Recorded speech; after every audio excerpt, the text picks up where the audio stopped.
Hello students, how are you? This is your answer Radhi sir and I am welcoming you all in my channel Answer Sir Lecture. So today I am going to solve the question number 15 of exercise 5.2 of NCERT class 10th math book. So your 15 question is for what value of n, the nth term of 2ab is 63, then comes 65, then comes 67 and so on, and another series is 3, then comes 10, then comes 17 and so on are equal. So in this question there are two series are given and you have to find out the nth term. For those nth term the two series are equal, यानी इन दोनों series से हमें nth term की value निकालनी है जिस value पे दोनों सीरीज इक्वल है, हमें वही नंबर निकालना है यहाँ पे। तो यहाँ पे अगर हमें दो सीरीज दे रखी है तो हम ऐसा करते हैं, पहले वाले के लिए कैपिटल ए मान लेते हैं, है ना, और क्योंकि अलग दिखना भी तो चाहिए, तो अगर हम इसको कैपिटल ए, पहले टर्म को जो स्मॉल ए माना जाता था, हम इस केस में चूंकि दो सीरीज है, अगर हम इसका भी ए स्मॉल माने और इसका भी ए माने तो थोड़ा सा कंफ्यूजन हो सकती है ना। तो मुझे नहीं होगी, बच्चों को, कुछ बच्चों को हो सकती है ना। तो ये हम यहाँ से ऐसा करते हैं कि सॉल्यूशन, तो स्मॉल ए की जगह हमने मान लिया कैपिटल ए फर्स्ट टर्म के लिए, तो यहाँ से 63 and common difference is capital D which is a2 minus a1, that means 65 minus 63, then you will get 2, that means common difference is 2. And for the second series, small a means first term will be 3 and common difference small d will be equal to a2 minus a1, then you will get 10 minus 3, that means 7.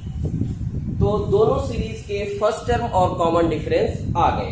And I have told you in previous lecture that whenever you want to solve any question of this series, you have to find out the two most important things, which is first term and common difference, which is most important things. अगर common difference और first term ये हमें मिल गया, then you can solve any question of APs. So if you will write the general formula, which is a plus n minus 1 into d, and the other series is a plus n minus 1 into d. ठीक है, यहाँ पे value को put करते हैं, capital A की जगह 63 रख देंगे और n हमें फाइंड आउट करना है n minus 1 and small D है, मैंने इसको कैपिटल डी माना था, तो d की जगह हम देखो यहाँ पे 2 रख देंगे और स्मॉल ए की जगह 3 और n minus 1 और d की वैल्यू यहाँ से 7 हमने फाइंड आउट की हुई है। अब इसको सॉल्व करते हैं, तो 63 plus 2 into n 2 minus 1 which is minus 2, 3, 7 into n 7n, 7 minus 1 minus 7. If you will do simplification here, then you will get 63 minus 2 which is 61 plus 2n, and this is going to be plus 3 and minus 7 is going to be minus 4 plus 7. ऐसा करते हैं कि n वाले जो term है उसको एक तरफ रख लेते हैं और जो तुम्हारे जो वैल्यूज आ रही है जो कांस्टेंट, इसको ऐसा करते हैं दूसरी तरफ लेके जाते हैं। तो 2n माइनस, देखो ये प्लस 7 है, अगर हम इसको इधर शिफ्ट करें तो it's going to be minus n and this is minus 4 and this 61 shift there minus 61, then you will get minus 5n which is equal to minus 65. Minus 5 minus got cancelled, then n will be 65 by 5 which is 13. तो 13th term है ना, 13th term इस series, दोनों series के जो 13th term होंगे वो एक दूसरे के इक्वल होंगे। Now let's move to the next question. Next question is determine the AP who third term is 16 and seventh term exceed the fifth term by 12।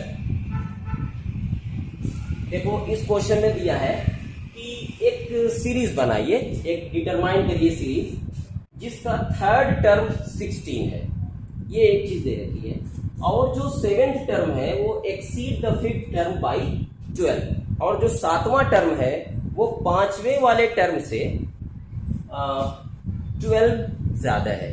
तो एक चीज, ये क्वेश्चन बार बार आता है, जैसे 5th टर्म 6th टर्म, तो इसको एक बार देख लो। मैं इसको बताया भी हूं, जैसे कि जो बच्चे स्टैंडर्ड मैथ लेंगे उसके लिए थोड़ा सा टाइम थोड़ा सा कम पड़ता है, तो उनके लिए क्या होना चाहिए, जैसे वो चीज़ों को थोड़ा सा शॉर्टकट जाने तो बेहतर होगा, क्योंकि टाइम बहुत बहुत इम्पोर्टेंट है। तुम देखोगे जो बेसिक मैथ पढ़ते हैं उनके लिए तो ठीक है, उनके क्वेश्चन थोड़ा इजी आते हैं, लेकिन जो स्टैंडर्ड पढ़ते हैं उनके लिए क्वेश्चन थोड़ा लॉन्ग होते हैं, लेकिन टाइम दोनों के लिए सेम होता है। ठीक है, तो वो क्या करेंगे, थोड़ा सा शॉर्ट समझ ले। जैसे मान लो अगर हम 7th टर्म या 3rd टर्म कोई भी टर्म की बात करते हैं, जैसे यहाँ पे लेते हैं 7th टर्म, तो 7th टर्म का फार्मूला, जैसे अगर हम जनरल फार्मूला लिखें यहाँ पे, तो अगर tn, जैसे n टर्म का जो फार्मूला होता है, या tn या an कुछ भी कह सकते हो, तो a plus n minus 1 into D, if I am not wrong, ये फार्मूला होता है। तो यहां से देखो, जैसे मैं अगर 7th टर्म निकालना चाहूं तो n की वैल्यू क्या रखूं, यहाँ पे 7 रखूंगा, तो a प्लस 7 माइनस 1 6, यानी हम क्या कर सकते हैं शॉर्टकट में, अगर मान लो कोई भी जो भी टर्म पूछा जाता है, a प्लस लिख करके उससे 1 माइनस करके d से मल्टीप्लाई कर देंगे, यही तुम्हारा हो जाएगा। जैसे अगर 5th टर्म लिखना है तो a plus 4d, 10th term लिखना है a प्लस 9d, तो बहुत आसान हो जाएगा। तो इस क्वेश्चन में देखते हैं, determine the AP whose third term is 16। इस सीरीज का थर्ड टर्म 16 है, तो हम गिवन, यहां से क्या गिवन है, थर्ड टर्म 16 है, तो थर्ड टर्म को मैं क्या लिख दूं, a प्लस 2d लिख दूं, क्या लिख सकता हूं, a प्लस 2d, ये दिया है कितना 16। उसके बाद जो 7th टर्म है वो 5th वाले से 12 ज्यादा है, तो यहां से ये कौन सा टर्म था, a थर्ड, और उसके बाद अगर मैं यहां से a7 और a5 लिखना चाहूं तो मैं कैसे लिखूं, कंडीशन के हिसाब से देखो, ये हो जाएगा a प्लस 60, यानी जो 7th टर्म है वो 5th वाले टर्म से 12 ज्यादा है, तो 5th टर्म कौन होगा, ये तुम्हारा हो जाएगा। जैसे यहाँ पे कंडीशन ऐसे लिख देते हैं, a7 is equal to a5 plus 12, है ना, आसानी हो जाएगी ऐसे। तो ये हो जाएगा तुम्हारा, देखो 7th टर्म a प्लस 60 और ये a प्लस 40, 5th टर्म, और ये तुम्हारा 12 इससे ज्यादा है, a got cancel.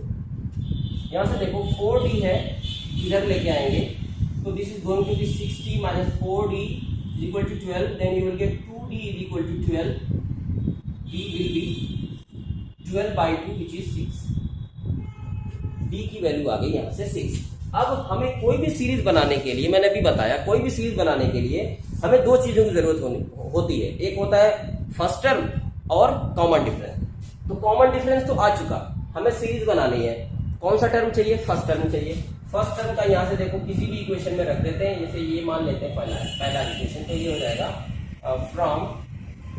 From equation 1 a plus 2d है 12d, 2d है सॉरी, इक्वल टू 16, तो यहाँ से a और 2 into 6 12 equal to 16, that means a is going to be 16 minus 12 which is 4। यानी यहाँ से तुम्हारे पास कॉमन डिफरेंस और फर्स्ट टर्म दोनों आ गए। अब हमें सीरीज बनानी है, तो सीरीज कैसे बनाएंगे, सीरीज इक्वल टू क्या होता है, पहला होता है a, उसके बाद क्या होता है a प्लस डी, है ना, फिर उसके बाद a प्लस 2d, ऐसे होता है। तो सीरीज अगर हम बनाएं तो ये ऐसे होगा a plus D, a plus 2d, और ये इस तरीके से बढ़ती है। तो पहला टर्म तो 4 होगा। अब दूसरा टर्म क्या होता है, a प्लस डी, यानी a में d को ऐड कर देंगे तो आ जाएगा 10।